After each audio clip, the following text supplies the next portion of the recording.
Di siang hari, kehidupan pernikahan Vivek dan Sanchi sangatlah rumit.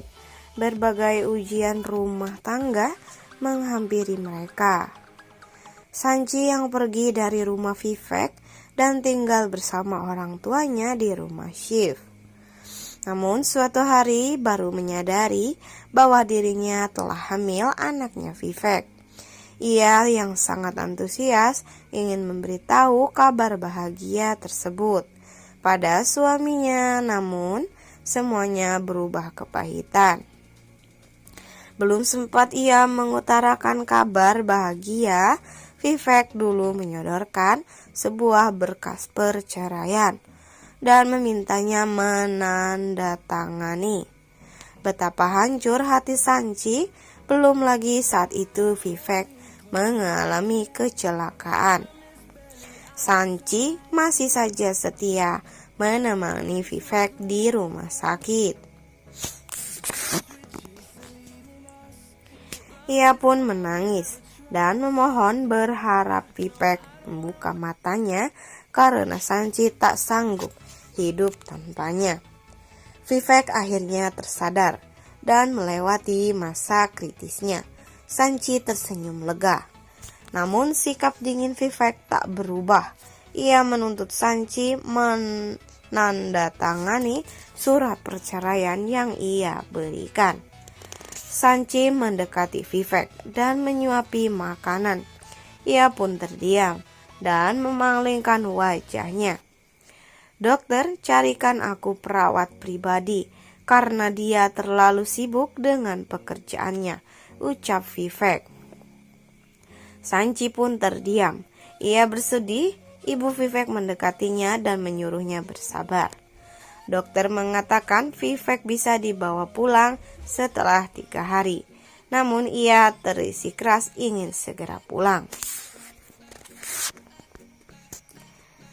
Vivek pun pulang dan Sanchi bersama mertuanya membawanya pulang. Sesampainya di halaman rumah, Sanchi terdiam, mengingat bagaimana ia pergi dari rumah. "Sanchi, masuklah," ucap mertuanya. "Aku tidak akan masuk sebelum Vivek yang memintaku untuk masuk, Ibu," ucap Sanchi. Dia terlalu paham bagaimana caranya pulang dan pergi semaunya, Ibu, kata Vivek kemudian masuk sendiri. "Bersabarlah, tunggu amarahnya meredam, baru kalian bisa berbicara," ucap sang mertua. "Tidak, Ibu, aku berjanji tidak akan menginjak rumah ini, kecuali dia yang memintanya," ucap Sanchi.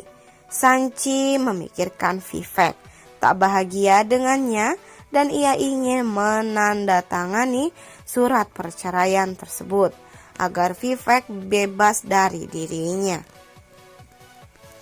Sanchi mengeluarkan sebuah kertas perceraian kemudian menandatanganinya.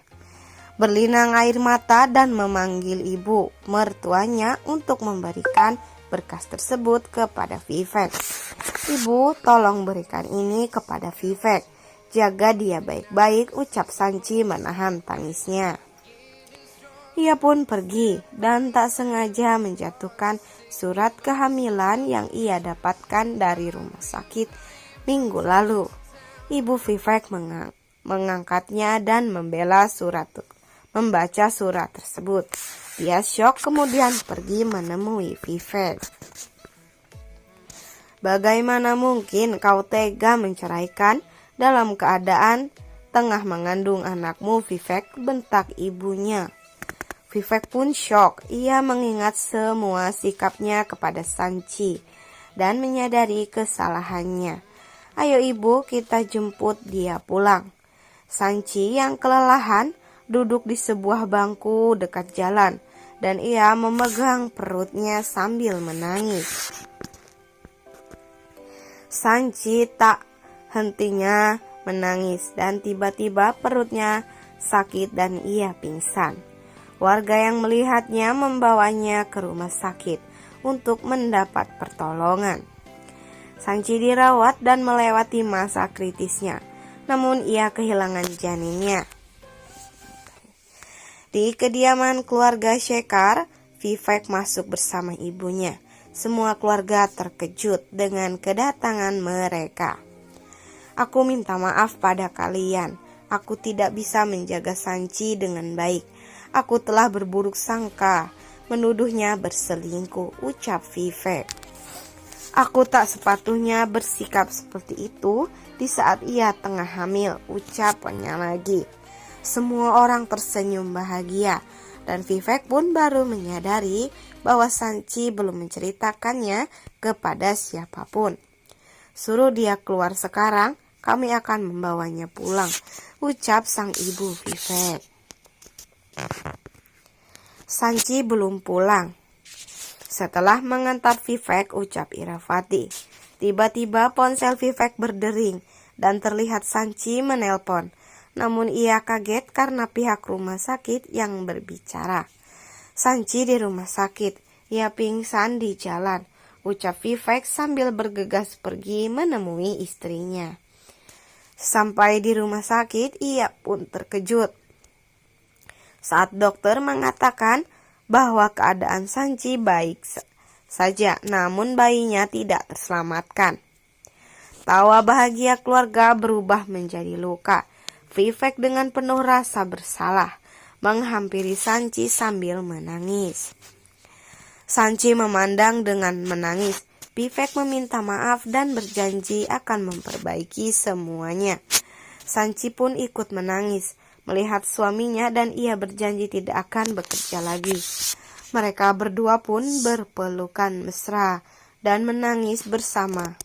Sementara Alok geram mendengar kabar Vivek yang berniat menceraikan anaknya tersebut.